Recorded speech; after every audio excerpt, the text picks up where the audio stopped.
Le Grand Matin Sud Radio, la vérité en face, Maxime Liédot.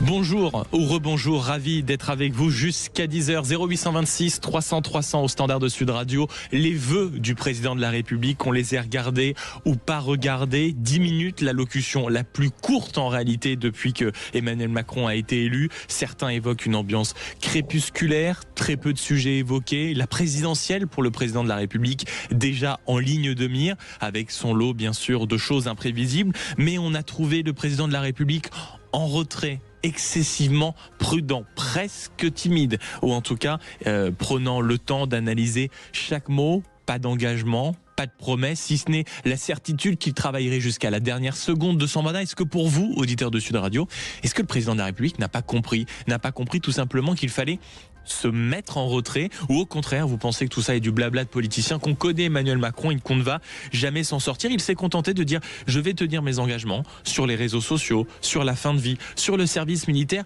le reste pour le budget, les grandes réformes, je vois ça avec, et je laisse ça surtout à mon Premier ministre que je félicite et en qui j'ai confiance.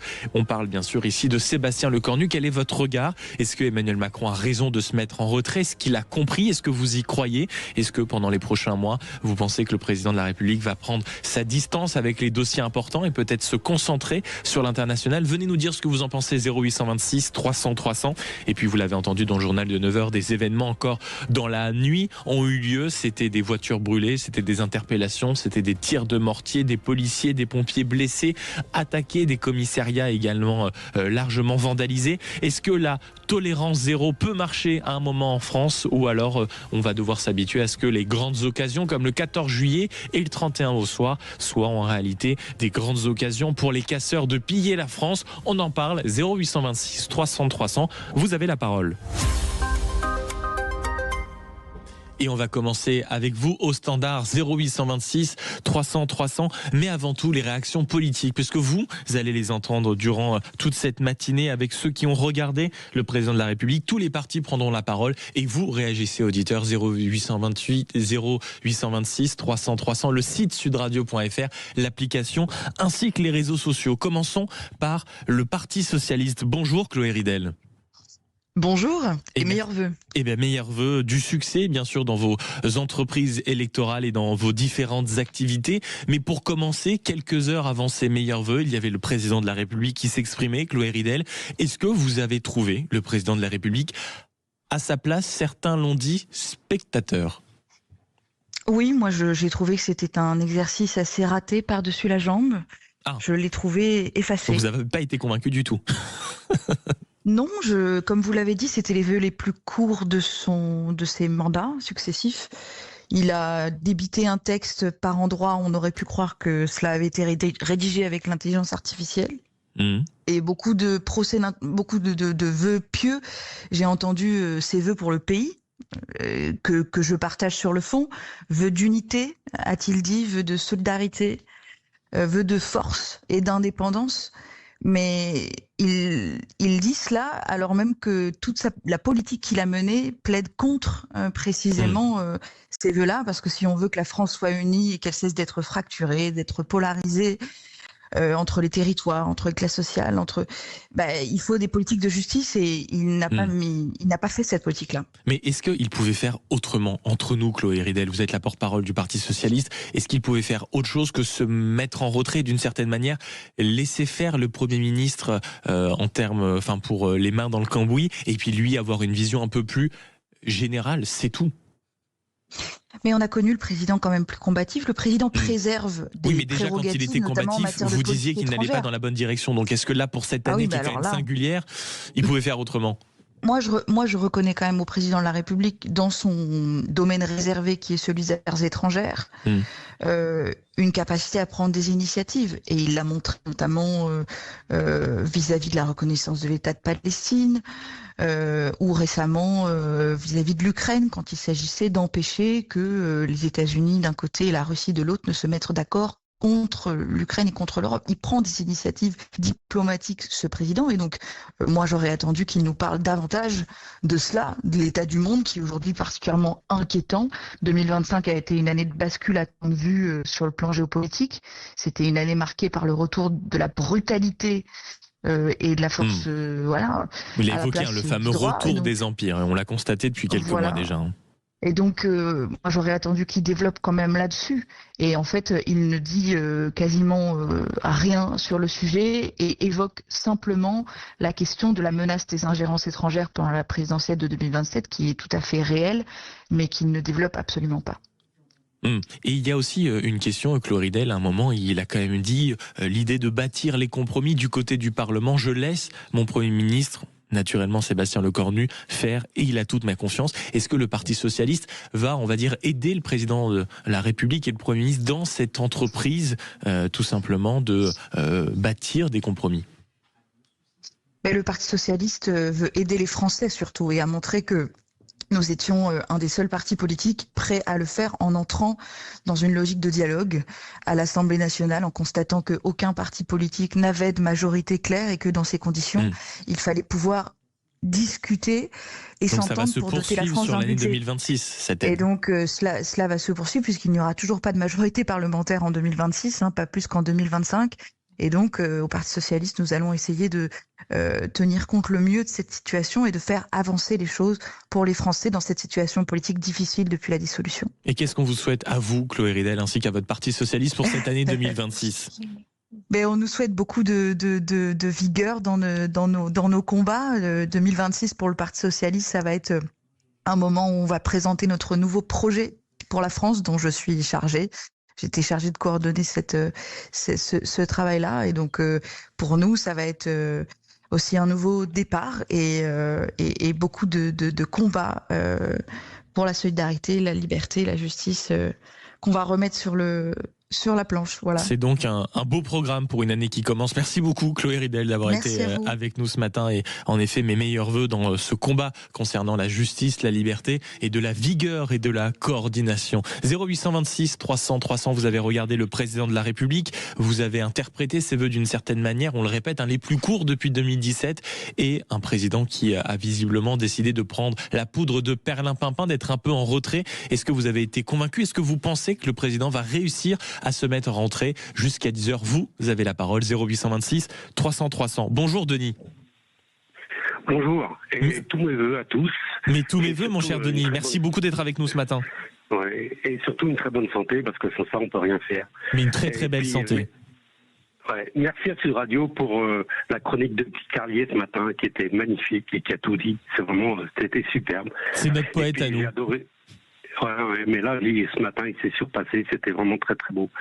Et le passage du film de Claude Lelouch aussi, avec ces dialogues de Lino Ventura et puis de François Fabian, qui étaient magnifiques. C'est vraiment des moments très agréables. C'est ça qui nous font penser qu'il y a encore une belle France et qu'il y a encore de l'avenir. Bon. Merci beaucoup pour vos mots, Denis. Et je fais passer vos félicitations naturellement à Guy Carlier. Est-ce que vous avez regardé le président de la République hier? C'est moins poétique, mais c'est plus pragmatique. Non, le président de la République, ça fait longtemps que je ne le regarde pas. Moi, quand je vois Macron à la télé, voilà. Donc, non, je ne regarde pas. Il a tellement déçu, il a tellement vendu la France à la découpe. Il a fait son métier de banquier d'affaires, c'est-à-dire qu'avec Alstom, on a bien vu ce qu'il a fait. Il a vendu une affaire à la découpe et qui a aussi beaucoup de monde. Donc, c'est un homme qui, depuis 10 ans, détruit la France et il n'a cessé de le faire et il continue de le faire. Alors, voilà. Vous, c'est vraiment l'image que vous avez du président, c'est-à-dire que quand vous l'écoutez, il n'a plus aucune crédibilité, mais même quand il se met en retrait, Denis, parce que vous avez peut-être entendu Arlette Chabot tout à l'heure qui disait oui, c'est vrai qu'il s'est mis en retrait, peut-être même trop en retrait, même de ça, vous n'en êtes pas convaincu, mon cher Denis? Mais écoutez, il s'est mis en retrait, non, parce que si c'était vraiment mis en retrait, il aurait écouté les résultats des élections qu'il y a eu européennes et législatives où il a été désavoué chaque fois. Donc la moindre des choses, c'était de démissionner et de quitter son poste. Là, il aurait vraiment été ça. Pour vous, c'était la véritable écoute, c'était la démission du poste. Écoutez, c'est la moindre des choses. Alors, ils se réfèrent tous à De Gaulle tout autant qu'ils sont. Mais enfin, je signale que De Gaulle, en 69, a été désavoué. Le lendemain, le lundi, il était parti. Voilà, c'est tout. Et c'est ça la démocratie. Et puis, il y a une chose que je trouve insupportable, quand on dit la fin de règne de M. Macron. Mais M. Macron n'est pas un roi, il n'a pas régné, il a eu un mandat et il devrait respecter ce mandat et il ne le respecte pas. On avait vu lors de son investiture à la première élection, là, quand il se faisait arriver au Louvre comme un prince, comme un roi, tout était dit à ce moment-là. Et s'il avait vraiment écouté la situation, c'est ce que vous nous dites ce matin, Denis, il aurait démissionné. Merci beaucoup de nous avoir appelé sur Sud Radio 0826 300 300 et surtout Denis, merci pour vos mots que j'adresse à toute l'équipe et j'ai déjà fait un petit mot à Guy Carlier en effet pour le remercier de sa chronique que vous retrouvez tous les jours avant 9h. Dans un instant, 0826 300 300, la discussion se poursuit. On aura aussi la réaction de tous les partis politiques en exclusivité, le Rassemblement National, le parti du président de la République, la droite, naturellement, ils seront avec nous et vous commentez, vous analysez, vous réagissez en même temps. L'heure vous appartient. Sud est votre radio, 0826 300 300. À tout de suite. Matin Sud Radio, la vérité en face, Maxime Liédo. Et 0826 300 300 pour ces vœux que je vous adresse naturellement aux auditeurs de Sud Radio. Mais il y en a un qui s'est adressé à un peu plus que ceux qui nous écoutaient, que vous qui nous écoutez. C'est le président de la République hier soir. Des vœux sous forme crépusculaire, ont dit certains. Mais il a semblé se mettre en retrait, le président de la République. Est-ce que vous lui faites confiance sur cet aspect ou au contraire, même en retrait, le président de la République trouvera toujours un moyen, on va dire, d'agir sur les affaires courantes du pays? Vous ne lui faites plus confiance. Vous avez peut-être même appuyez sur le bouton off de la télé dès qu'il est apparu à l'antenne. 0826 300 300, vous venez témoigner. Sud est votre radio. Petit tour aussi des réactions politiques. Bonjour Edwige Diaz. Bonjour, merci pour votre invitation et bonne année à tout le monde. Mais bonne année, merci beaucoup d'être avec nous ce matin, député RN de Gironde. Edwige Diaz, est-ce que vous avez regardé le président de la République? Est-ce que vous l'avez trouvé suffisamment en retrait? Il me semble qu'au Rassemblement National, on demande quand même à ce que le président de la République soit un peu moins peut-être dans les affaires du pays. Est-ce que c'est une demande satisfaite pour vous, ma chère Edwige? Alors, j'ai été obligée de regarder Emmanuel Macron puisque je savais que j'allais être amenée à commenter ses vœux. Sinon, je pense que j'aurais fait comme une majorité de Français, c'est-à-dire je ne l'aurais pas regardé. D'ailleurs, j'étais assez étonnée de voir que dans les tendances sur Twitter, il y avait boycott Macron. Voilà, c'est dire la détestation qu'inspire le président de la République. Je crois d'ailleurs que ce sont 82% des Français qui ne lui accordent pas une grande considération. En tout cas, il est impopulaire parmi 82% de la population, ce qui est considérable. Sur sa mise en retrait, écoutez, moi je suis respectueuse des institutions, mais en effet, je la souhaite le plus possible. Et d'ailleurs, s'il avait c'est pas ce qui s'est passé hier soir, Edwige Diaz, entre nous. Est-ce que hier, le président ne s'est pas contenté d'adresser des vœux à la nation, sans rentrer dans le détail, sans faire de promesses, le Premier ministre à la manœuvre, les forces politiques au centre de l'équation, et puis c'est tout, mise en retrait respectée, non ? Je pense que sur les promesses, il aurait été clairement gonflé d'enfer, puisque moi j'ai écouté ses vœux 2023, 2024, 2025, et toutes les promesses qu'il a formulées, il n'en a tenu aucune. Regardez, l'année dernière par exemple, il avait parlé de la crise agricole. Qu'est-ce qu'il a fait pour accompagner nos agriculteurs en 2025? Rien, sinon nos agriculteurs n'auraient pas passé les fêtes sur les barrages autoroutiers. Il avait promis de reconstruire Mayotte. Pardon, mais les Mahorais parlent d'inertie. Il avait promis de rétablir la sécurité. Pardon, mais l'insécurité gangrène toute la France et tous les départements de France, y compris mon département, la Gironde. Il avait promis aussi les référendums. On les attend toujours. Donc je crois que c'était sage. Ça, en effet, les référendums, c'était plein flagrant. Nouvelles promesses. Exactement. Edwige Diaz, autre question, en réalité, est-ce qu'il pouvait faire, très franchement, autrement? C'est le dialogue qu'on a eu tout à l'heure à 8h15 avec Arlette Chabot qui disait c'est vrai que peut-être que le président a loupé un coche, peut-être en effet que cette prise de parole était un peu singulière, mais est-ce qu'il pouvait faire autrement dans la situation que connaît la France et qu'il connaît lui personnellement, avec, il le sait, chaque heure qui passe, lui qui s'éloigne de l'Élysée et du pouvoir? Oui, je pense qu'il aurait pu faire autrement. Il aurait pu faire preuve notamment d'honnêteté, vous voyez. Parce que moi, j'ai été profondément choquée hier quand je l'ai écouté, l'entendre se satisfaire de notre situation économique. Moi, je vais vous donner simplement 3 exemples. Les entreprises se portent très mal dans notre pays. Vous voyez, moi, dans ma région, en Nouvelle-Aquitaine, au 3e trimestre 2025, ce sont 15 entreprises qui ont fermé chaque jour. La question de l'emploi aussi. Dans le département de la Gironde, entre 2004 et 2025, il y a eu plus de demandeurs d'emploi. Et puis il n'a pas dit un mot sur la dette. La dette qui a augmenté de 137 milliards d'euros en 2025. Donc, ne serait-ce que par ces 3 exemples, je trouve que c'est parfaitement injustifié de présenter une autosatisfaction en matière de situation économique de notre pays. Donc oui, il aurait pu faire autrement, il aurait pu faire preuve d'honnêteté. Edwige Giaz, dernière question que je voulais vous poser. En ce premier jour de l'année 2026, qu'est-ce qu'on vous souhaite à vous et au Rassemblement national? Au Rassemblement national, écoutez, d'abord, je souhaite que l'innocence de Marine Le Pen soit reconnue. C'est quelque chose qui est vraiment attendu par les Français parce que ce n'est pas à la justice de décider qui a le droit de se présenter devant les Français pour l'élection suprême. Donc Marine Le Pen est innocente et je souhaite qu'elle puisse concourir à l'élection présidentielle. Et ensuite, j'adresse tous mes vœux de succès à nos candidats aux élections municipales qui seront présents dans de très nombreuses communes et qui joueront un rôle majeur pour le redressement national, pour la préparation de l'alternance, d'un point de vue de la gestion locale, mais aussi d'un point de vue de la gestion nationale l'année prochaine avec l'élection présidentielle. C'était les vœux d'Edwige Giaz, députée RN de Gironde, et comme l'ont dit Jordan Bardella et Marine Le Pen, une année 2026 placée sous le signe de la conquête. Merci beaucoup d'être passé du côté de Sud Radio ce matin. 0826 300 300, les vœux du président de la République. Est-ce qu'il a compris, selon vous, Emmanuel Macron, qu'il fallait se mettre en retrait? On vous pose la question et vous avez la parole au milieu des différentes interventions politiques. Bonjour Nathalie. Bonjour à vous, bonjour d'un village d'irréductibles gaulois que j'appelle Béziers. Oh mais Béziers, évidemment, grosse salutation du côté de Béziers, ma chère Nathalie, vous allez bien ? Je vais très bien et je voulais aussi vous dire, Maxime, combien j'adore vous entendre parler. Vous avez une superbe voix.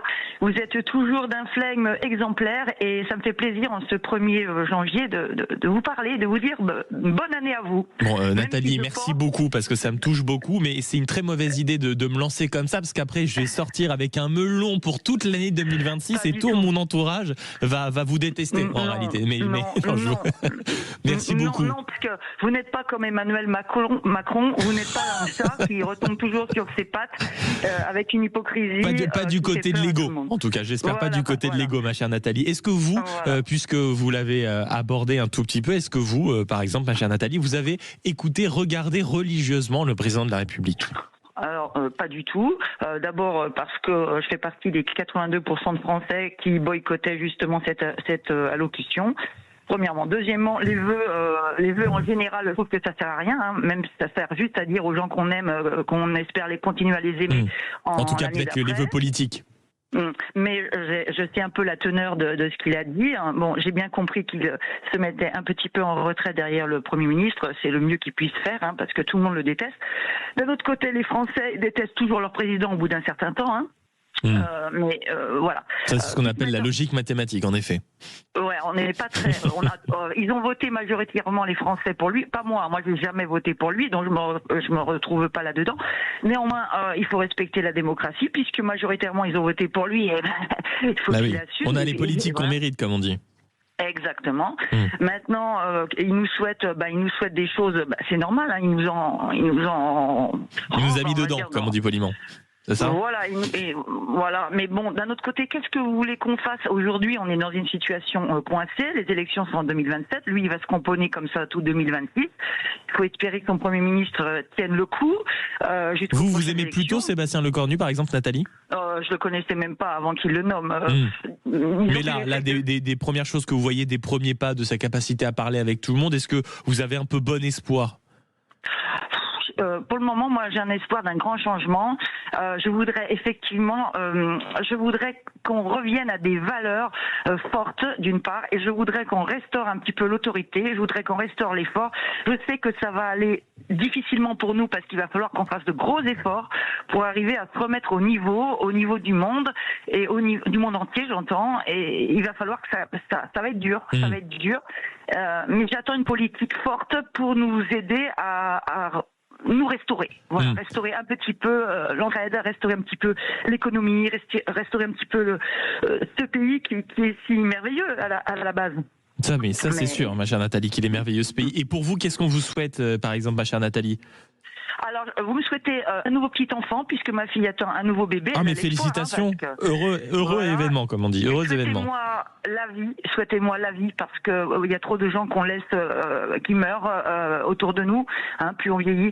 Et souhaitez-moi juste d'en profiter un petit peu, un tout petit peu de sous pour un petit peu en profiter, et surtout du bonheur pour tous les gens que j'aime et qui le méritent. Et du bonheur, de l'argent, une joie de vivre indécente et finalement un entourage merveilleux. Merci beaucoup, Nathalie. Et l'envie, évidemment, l'envie d'avoir envie, comme disait l'autre, ma chère Nathalie. Merci beaucoup d'avoir été avec nous. Et vive Béziers surtout, ou des salutations amicales à Robert Ménard qui a officié à ce micro pendant quelques temps. Merci beaucoup Nathalie. 0826 300 300. On poursuit le dialogue, la discussion avec vous, auditeurs de Sud Radio.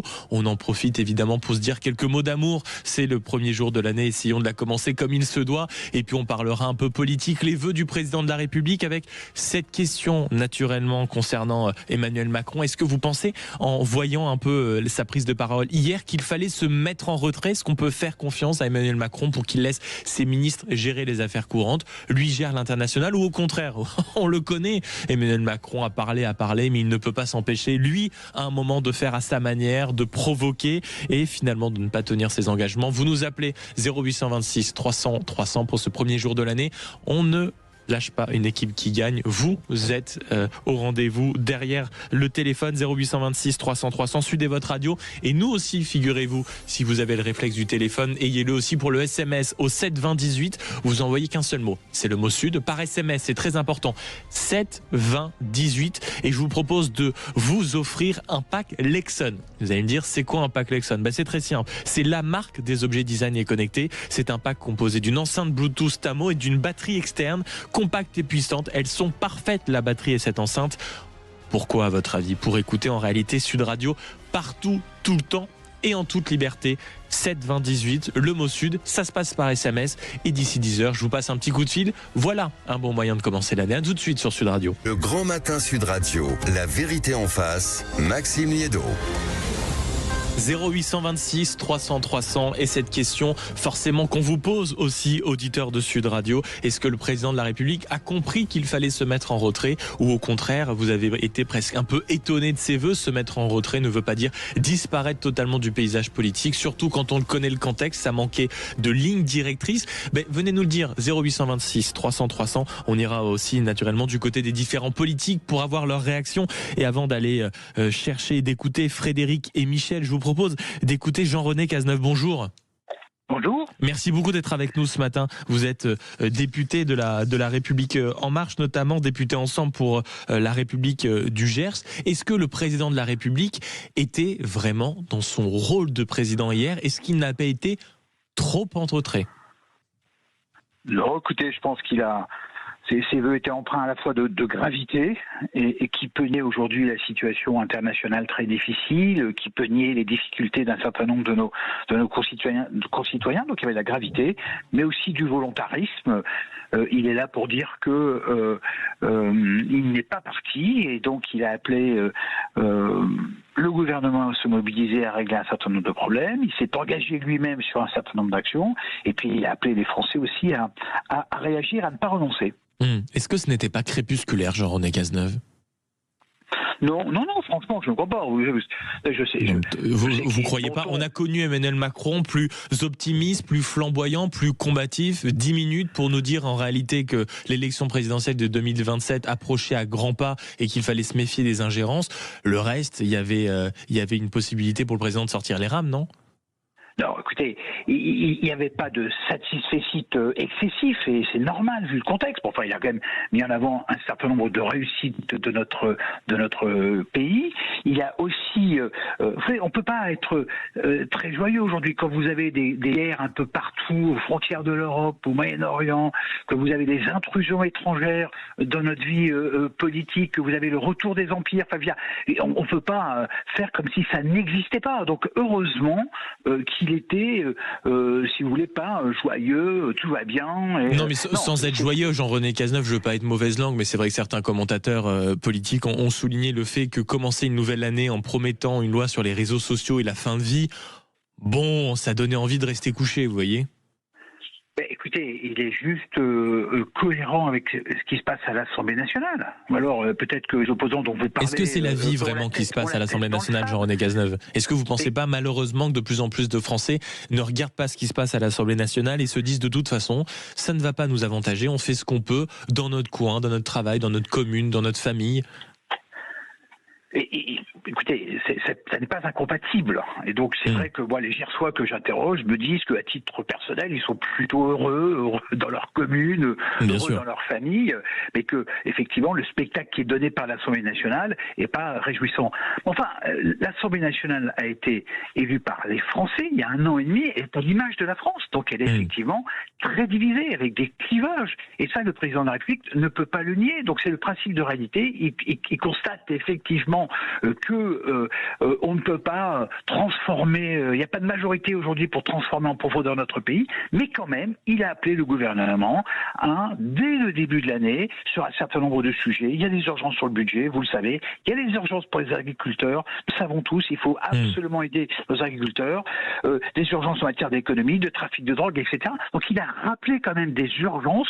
Mais la France ne peut pas se payer le luxe de ne rien faire pendant les 18 mois. Alors soit on dit on ne fait rien, soit on fait avec les moyens qu'on a qui sont nécessairement un peu limités et on essaye de s'attaquer au problème. Lui, il s'est engagé sur un certain nombre de sujets. Vous pouvez vous en moquer, mais moi je trouve que ce sont des sujets importants. Ah non, je m'en moque pas du tout. J'ai interrogé leur pertinence, mais on s'en moque pas. Oui, bien sûr. Mais l'accès des réseaux sociaux pour nos enfants et pour l'indépendance de notre pays, entre autres, c'est un sujet qui me paraît majeur. Il a donné un plan d'action pour le gouvernement et c'est difficile d'y arriver. Il a pas nié les difficultés et puis il a appelé aussi à la mobilisation des Français, à l'espérance en matière de culture. Il a rappelé l'importance de la lecture, de la culture française, de la philosophie. Et à vous, Jean-René Cazeneuve, qu'est-ce qu'on vous souhaite pour cette année 2026? Qu'est-ce qu'on souhaite pour votre groupe, Ensemble pour la République? Écoutez, moi j'espère qu'on va réussir à travailler et que c'est pas mal ça déjà.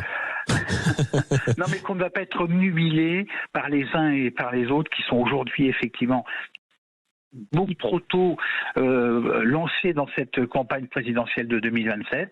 Nous avons l'impérieuse nécessité de répondre aux attentes des Français. Moi, je pense aux agriculteurs du Gers en particulier, qui ont des vrais problèmes aujourd'hui de revenus, qui sont face à la crise de la DNC. Donc, j'espère que nous allons trouver l'énergie pour répondre aux besoins des Français, et puis voilà, qu'on continue à bien vivre dans notre magnifique département du Gers. C'est pas mal, en effet, comme programme. Merci beaucoup, Jean-René Cazeneuve, d'avoir été avec nous, et mes meilleurs vœux. 0826 300 300, comment avez-vous trouvé le président de la République hier, si vous l'avez regardé? Et je vais la faire courte, 10 minutes, allocution très brève, la plus courte en réalité depuis 2017, et le président de la République s'est mis en retrait. Est-ce que vous pensez qu'il l'a fait sincèrement? Il a parlé bien sûr des réformes qu'il allait mener, la loi sur la fin de vie, la loi sur les réseaux sociaux, et également ce service militaire qui ne sera pas obligatoire, mais qui est un chantier qui tient à cœur le président de la République. Il a appelé tout simplement à la fin de la France bashing. Il a vanté sa culture, notre science, notre littérature, notre puissance aussi dans un monde qui bouge avec le fameux, je cite, retour des empires. Est-ce que vous pensez que le président de la République s'est mis en retrait, que c'est sincère et qu'il va le faire jusqu'au bout? 0826 300 300. Bonjour mon cher Michel. Bonjour Maxime. Merci beaucoup d'être avec nous ce matin. Vous allez bien? Oui, merci à vous de me prendre, c'est très gentil à vous. Non, je vous en prie, c'est un plaisir. Mes meilleurs vœux, mon cher Michel. La santé, du bonheur et une joie incommensurable pour cette année qui commence. C'est très gentil à vous, pareillement. Et je veux juste confirmer les propos de Nathalie de Béziers. C'est pas pour redoubler melon, mais vous avez vraiment une voix à faire de la radio. Continuez. Ah ben alors c'est très sympathique, c'est la chose dont je suis le moins sûr au monde, mais je prends le compliment avec grand plaisir, mon cher Michel. Est-ce que vous avez réveillonné hier? Oui, avec mon épouse et mes filles. Est-ce que ça veut dire que vous avez pris le temps d'engloutir une flûte de champagne devant les vœux du président de la République, ou franchement vous avez préféré éteindre la télé? J'ai la chance de ne pas boire d'alcool, donc on a bu un bon jus de pomme. Ah bon jus de pomme. Alors excusez-moi Michel, on remet l'église au milieu du village. Un bon jus de pomme dépasse largement un bon champagne, ça il n'y a pas de problème. Nous sommes d'accord. Alors, je vais rentrer dans le vif du sujet. J'ai malheureusement regardé les 9 minutes 55 secondes de M. Macron. Oui. C'était vraiment très médiocre. Je vais rentrer dans le vif du sujet. C'était vraiment... C'est pitoyable. Le monsieur qui intervenait juste avant moi, ce sont des palabres. c'est mes compatriotes et vous-même, je pense, qui écoutiez, c'est la France souffre. Souvent, le président de la République parle de l'étranger, de l'Ukraine, du Moyen-Orient, mais en France, il y a des problèmes énormes, problèmes sociaux, économiques, la police, la sécurité, les hôpitaux, les routes, les ponts qui vont pas. Quand est-ce qu'on va s'occuper de la France, de notre pays? L'ASE aussi, la catastrophe. Comment des millions de Français peuvent laisser leurs enfants, des gamins, des gamines de 13-14 ans, partir vers la prostitution, la pédocriminalité en France, un vrai sujet mais essentiel que personne... Vous vous dites en réalité, mon cher Michel, que une certaine partie du monde politique, et peut-être hier Emmanuel Macron, en voulant prendre de la distance, en voulant se mettre en retrait, il n'a pas voulu s'intéresser aux vrais problèmes des Français, c'est un peu ce que vous nous dites? Tout à fait, et c'est surtout juste une parenthèse. Pour savoir de quoi Macron est-il le nom, il faut lire un livre qui est très très essentiel et important, et j'espère que les auditeurs iront l'acheter. C'est le livre de Juan Branco qui s'appelle Crépuscule. Donc, c'est un livre qui a déjà 6-7 ans, il y a du recul. Et un livre essentiel aussi, c'est Opération Macron, bien sûr, de Éric Stemlen, que vous avez reçu d'ailleurs il y a quelques mois. Absolument. Ça, Monsieur Macron, il a été posé là par des gens qui détiennent 90 ou 95% des médias français, donc les journaux, les radios, les télés. Après, mon cher Michel, sans doute qu'il a été appuyé par des amis fortunés, comme ce qui peut se passer à chaque fois qu'on prend le pouvoir en France avec des milliardaires qui détiennent les médias. Mais est-ce que pour autant les Français l'ont choisi, Michel? Ils ont voté à 2 reprises pour lui. Alors, je vous explique. Le problème, c'est qu'en France... Je pense et je trouve que nos compatriotes ne sont pas politisés. C'est-à-dire, je vous la fais court. Si quelqu'un arrive et se présente, s'il a un look de bon gendre, on va voter pour lui. Mais c'est ridicule. On n'a pas le niveau. Les Français, on n'a pas le niveau. Il faut lire le programme. De quoi tu parles, un homme ou une femme, de quoi vous parlez? Qu'est-ce que vous proposez? Et là, on a quelqu'un qui a été posé par Attali et toute la clique.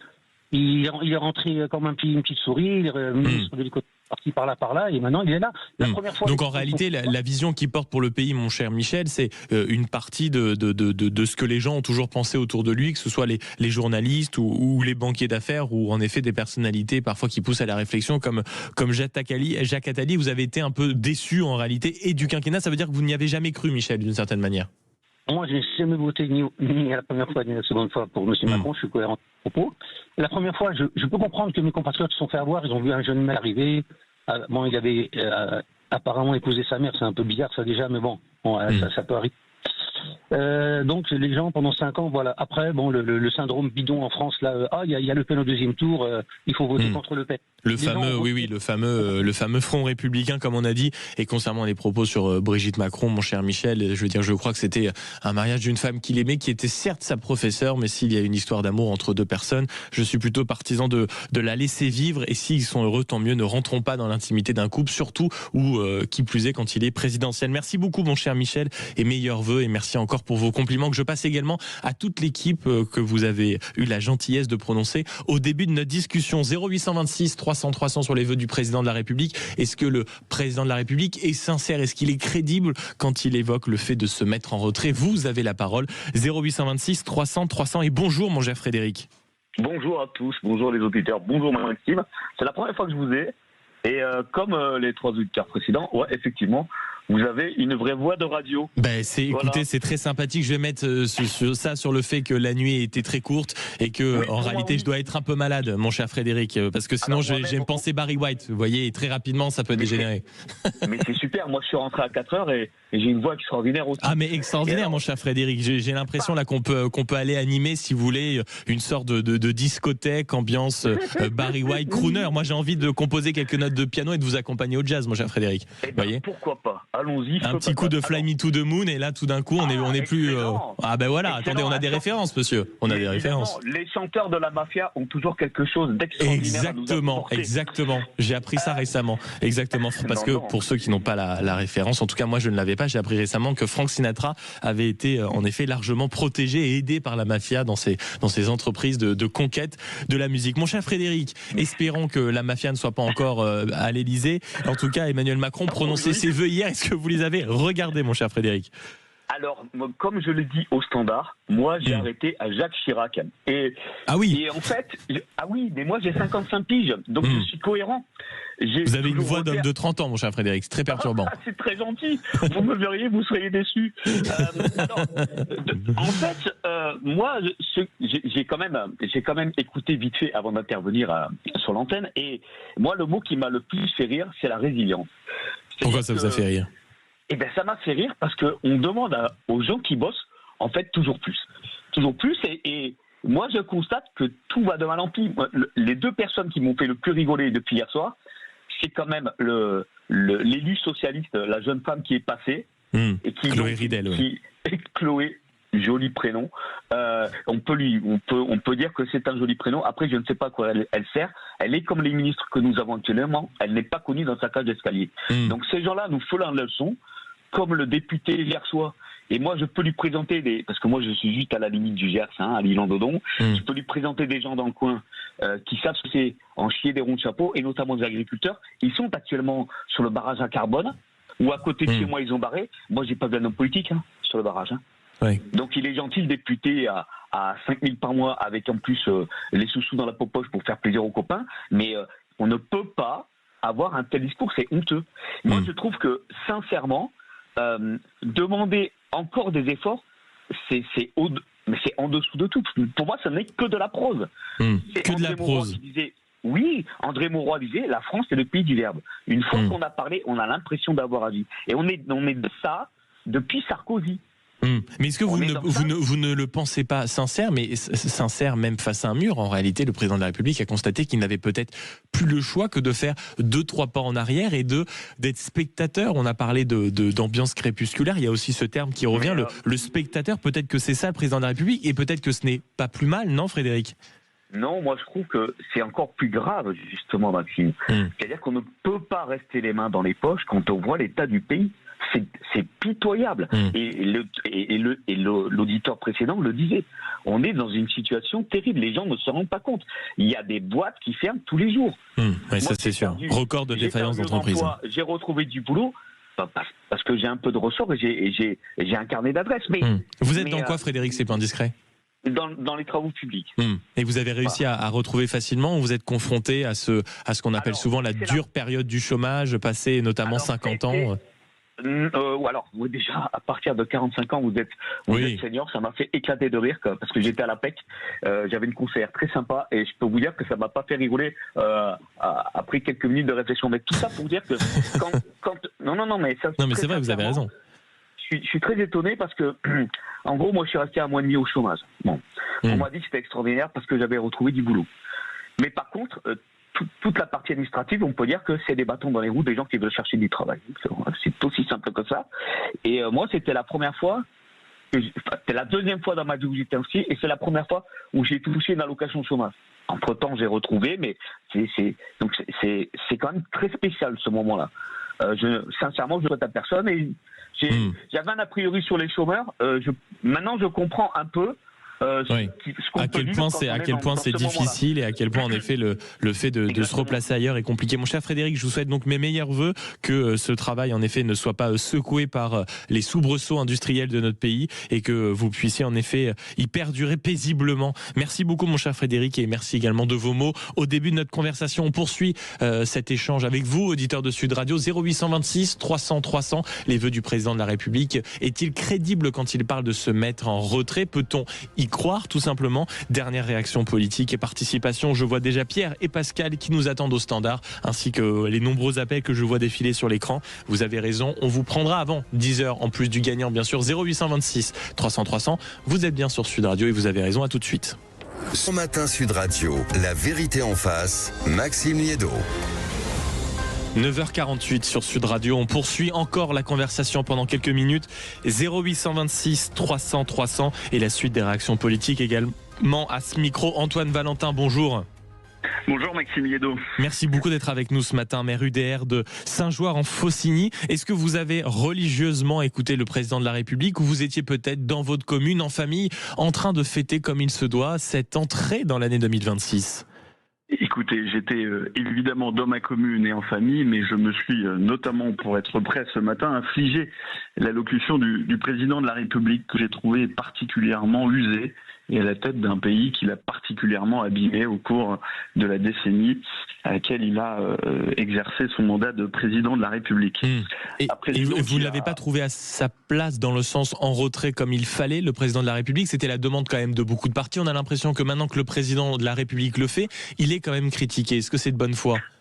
Je ne sais pas s'il était à sa place. Il a en tout cas enchaîné un certain nombre de lieux communs qui, s'il n'était pas à la tête de notre pays depuis 10 ans, aurait pu être une feuille de route intéressante. Lutte contre l'immigration, lutte contre la grande délinquance, contre le trafic de stupéfiants. Mais au-delà de tout ça, il oublie, dans son allocution, de préciser que l'état de notre pays s'est terriblement dégradé lors de la décennie à venir. Est-ce que vous avez été surpris, par exemple, Antoine Valentin, quand le président de la République a déjà évoqué l'échéance de 2027 ?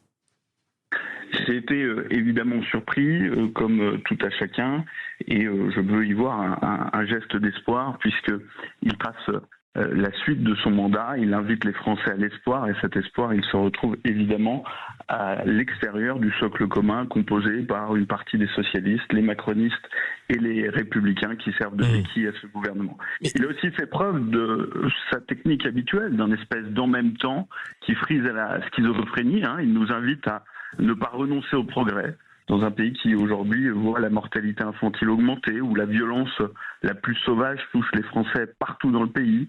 Il nous invite à évidemment concilier climat, biodiversité, croissance et indépendance, qui a complètement sabré la politique nucléaire de notre pays.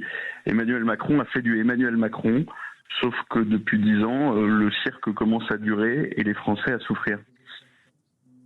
Mais est-ce que, dernière question, pardon Antoine Valentin, est-ce que le président de la République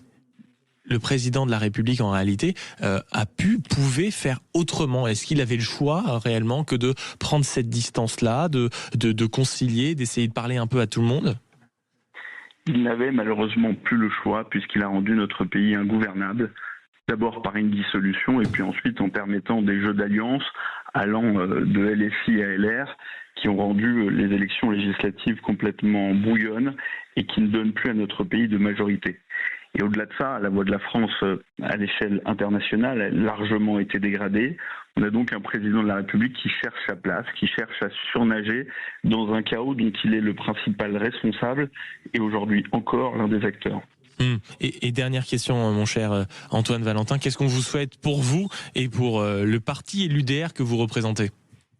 Mais écoutez, pour nous et notre parti, je crois pas grand-chose. Ce qui est important aujourd'hui, c'est de souhaiter aux Français de retrouver un pays sûr, un pays dans lequel le travail paye, dans lequel les agriculteurs peuvent vivre décemment, les délinquants être emprisonnés, la voix à l'international respectée. Et je crois que c'est aujourd'hui ça qui est important, au-delà de la destinée politique de chaque mouvement. C'est d'abord l'intérêt des Français et aujourd'hui, il est gravement mis en danger. Puissons-nous tous collectivement espérer que cette année 2026 soit celle d'une ouverture vers un avenir plus radieux avec une élection présidentielle en 2027 qui, nous l'espérons tous, changera définitivement la donne. Eh bien, les vœux ont été entendus, Antoine Valentin, maire UDR de Saint-Joire-en-Faucigny, du côté de la Haute-Savoie. Merci beaucoup d'avoir été avec nous ce matin au 0826 300 300. Vous êtes nombreux à nous appeler et à vouloir réagir sur le site sudradio.fr, l'application naturellement, ainsi que les réseaux sociaux et au standard 0826 300 300. Bonjour Pierre. Bonjour. Merci beaucoup d'être avec nous ce matin et meilleur vœu, mon cher Pierre.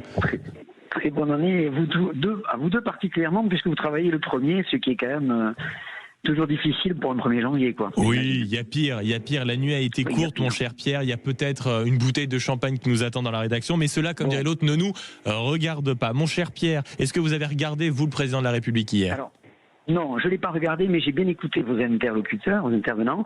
Je dirais ceci, Macron a, comme d'habitude, en 2022, on lui avait bien expliqué que pour gagner une élection, il fallait se taire. Et c'est ce qu'il a fait en 2022, je ne sais pas si vous vous souvenez, il n'y a pas eu de campagne. Oui, il n'y a pas eu de campagne. Donc là, nous sommes dans une période électorale, puisque nous rentrons vers les municipales, et en effet, nous sommes dans la même situation, c'est-à-dire il se tait pour éviter que le Front National ne soit trop, que les résultats soient trop forts pour les municipales. Et donc, Donc, pour moi, Macron fait de la politique. Contrairement à ce que l'on croit, il n'est pas en retrait. Il continue à faire de la politique parce qu'il a une. Est-ce qu'il pouvait faire autrement, mon cher Pierre, et faire de la politique? Il est président, oui. Est-ce qu'il pouvait faire autre chose que de la politique?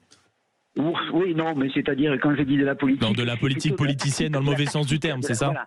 De la tactique politique. Vous savez, normalement, un président se doit de garantir la liberté d'un pays et la sécurité d'un pays. Or, il s'avère que ce matin, lorsqu'il a fait son discours hier soir, il a bien expliqué que derrière, il voulait interdire aux jeunes les réseaux sociaux. Donc, on voit derrière que plutôt que de donner de la liberté, il enlève de la liberté. Et pendant 10 ans, cet homme, il a passé son temps à enlever la liberté des Français. Je vous donne un seul exemple. En janvier 2025, je me suis pris un radar. En décembre 2025, je me suis pris un radar à 82 km/h. Donc, si vous voulez, cette société-là, qui consiste à nous priver de liberté et à nous mettre sous pression, il y en a assez. Les gens en ont assez. Bon, espérons quand même que ce ne soit pas Emmanuel Macron qui vous envoie les PV directement, mon cher Pierre. Ce serait être un ennemi très important pour l'Élysée. C'est l'État français, et quoi qu'il arrive, ça reste quand même une pression psychologique, alors que franchement, on pourrait se passer de tout ça, puisque nous sommes des gens normaux, on va dire. Moi, je travaille, je fais comme tout le monde, et le problème, c'est que, bien entendu, quand on voit ce qui se passe à la télévision et quand on voit justement cette dégradation autour de nous, on se dit, franchement, il est grand temps que ce monsieur quitte la scène politique. Écoutez Pierre, le message est passé, vous avez parlé vrai. Merci beaucoup d'avoir été avec nous, mon cher Pierre, et de nous écouter du côté de Toulouse au 101.8 0826 300 300. On ferme tout doucement cette marge de réaction sur les vœux du président de la République avec vous, mon cher Pascal. Bonjour. Oui, bonjour, meilleurs vœux à toute l'équipe et pour ce 1er janvier 2026. Mais meilleurs vœux à vous, mon cher Pascal. Est-ce que vous avez regardé le président de la République? Comment vous l'avez analysé? Oh là, restez avec nous, mon cher Pascal. Je sens un fou rire qui va partir loin, là. Malgré que j'ai un limbago depuis hier, non, mais là, c'est nul, totalement nul. Je l'ai pas regardé, je peux pas le supporter. Je supporte pas des individus qui mentent, qui prennent les Français pour des imbéciles, qui ne respectent pas ses engagements. Il faut qu'il dégage. Alors, quand il se permet de dire, je me recule, non, monsieur Emmanuel Macron, je dis même pas monsieur le président, parce que pour moi, il est rien. Monsieur, il est rien comme nous, on a toujours été des riens, des gueux. Non, monsieur Emmanuel Macron, le message, c'est pour vous. Partez maintenant. Laissez la France en paix, partez maintenant. Pour vous, il n'est pas suffisamment en retrait, Pascal. Pourtant, on était tout à l'heure à 8h15 avec Arlette Chabot. Tout le monde a constaté une ambiance crépusculaire, une certaine mise à distance, non? Pas suffisamment, selon vous, en fait. Mais non, même pas. Même pas du tout. Très bien. L'auditeur d'avant avait raison. Je vais pas monopoliser l'antenne. J'étais animateur radio local il y a des années. Je sais que vous avez un tempo à respecter. Tout va bien. Vous avez le temps de vous exprimer, mon cher Pascal. Mais non, mais moi, j'ai 65 ans bientôt. Je suis encore au travail parce que j'ai repris l'événementiel comme j'étais il y a quelques années, avec 1 000 euros de salaire, de retraite, et on nous dit de nous taire, on veut nous boucler, on envoie des centaures sur des agriculteurs qui nous permettent de manger. Ce monsieur n'a rien dit là-dessus. Ce monsieur n'a pas ramené encore sa bouche non plus quand le commissaire Haoche a braqué un peu un agriculteur. Ce gars-là aurait mieux fait d'apprendre déjà à tirer, parce qu'on ne tient pas un pistolet avec un émetteur à la main, en supplément, et ils sont tous entre eux. Ils se tiennent la main. Il serait bon que les obédiences revoient leur politique, parce que ces obédiences-là, c'est des obédiences qui veulent tuer le pays. Et puis c'est des images, en effet, qui ne font pas plaisir à voir. Merci beaucoup, mon cher Pascal, et là aussi, d'avoir parlé vrai ce matin sur Sud Radio et de nous avoir appelé au 0826 300 300. Merci d'avoir été si nombreux à nous appeler, à nous passer un coup de fil, mais je vous rassure, vous avez été également très nombreux à nous faire un petit SMS. C'était au 7 20 18. Il fallait envoyer tout simplement le mot Sud par SMS au 7 20 18. Et bonjour Evelyne. Bonjour Maxime. Merci beaucoup d'être avec nous ce matin. Meilleurs vœux. Merci, pareillement, meilleurs vœux. Est-ce que vous avez réveillonné un peu hier, ma chère Evelyne? Est-ce que vous avez festoyé de manière indécente? Oh non, tranquille. Tranquille, mais il faut de temps en temps réveillonner tranquille, ma chère Evelyne. Surtout quand on commence l'année avec une si bonne nouvelle. C'est vous qui remportez le cadeau Sud Radio ce matin. Félicitations. Super, je suis... Ah ben voilà, ben vous êtes voilà, mais vous avez raison d'être Evelyne, parce que c'est vous qui remportez le pack Lexon, c'est la marque des objets design et connectés. Laissez-moi vous dire ce que vous allez avoir. Une merveilleuse enceinte, enceinte, je sais pas pourquoi j'ai pris un accent tout d'un coup, enceinte Tamo et une batterie externe MacBank, donc c'est-à-dire que vous allez avoir tout ce qu'il faut pour écouter Sud Radio absolument partout et tout le temps, ma chère Evelyne. C'est pas beau ça, hein? Si, surtout que je vous écoute toute la journée. Donc eh bien, vous êtes une femme de goût, Evelyne. C'est votre fidélité qui est récompensée. Eh bien, c'est très bien. Je vous remercie beaucoup. Eh bien, merci beaucoup, Evelyne. Belle année et très belle matinée, naturellement, à l'écoute de Sud Radio. Merci beaucoup de nous avoir appelé et envoyé un mot. Et bonjour, monsieur Jacques Cardoz. Bonjour, Maxime. Comment ça va? Mais ça va très bien. Meilleurs vœux à vous. Meilleurs vœux, bonheur, santé à tous les auditeurs, à vous-même. Ben oui, on va essayer, en tout cas, d'avoir une année 2026 resplendissante. Et ça commence par écouter, comme il se doit, le 10-13 de Sud Radio avec vous. Absolument. Il sera question des réseaux sociaux avec cette question et la décision d'Emmanuel Macron. Est-ce liberticide d'interdire les réseaux sociaux pour les moins de 15 ans? Vous nous appelez au 0826 300 300. On parlera également de l'augmentation des prix de la santé et des difficultés à se soigner en campagne. Il sera beaucoup question de liberté d'expression puisqu'on sera également avec Alexandre Pierrat, l'avocat et spécialiste de la question à 12h30. On a plein de rendez-vous. On parlera de Trump aussi qui se moque de Georges Clooney et de sa naturalisation et de la question de l'immigration. Enfin, on a plein de choses à vous dire. C'est au 0826 300 300. Vous nous appelez encore une fois. Meilleurs vœux à vous tous et à vous, Maxime. Mais oui, vous avez donc le programme de la suite de la matinée où vous appelez le 0826 300 300 pour réagir. Pour ma part, j'ai le bonheur de vous retrouver pour le deuxième jour de l'année, demain à partir de 7h. Très belle matinée à l'écoute de Sud Radio.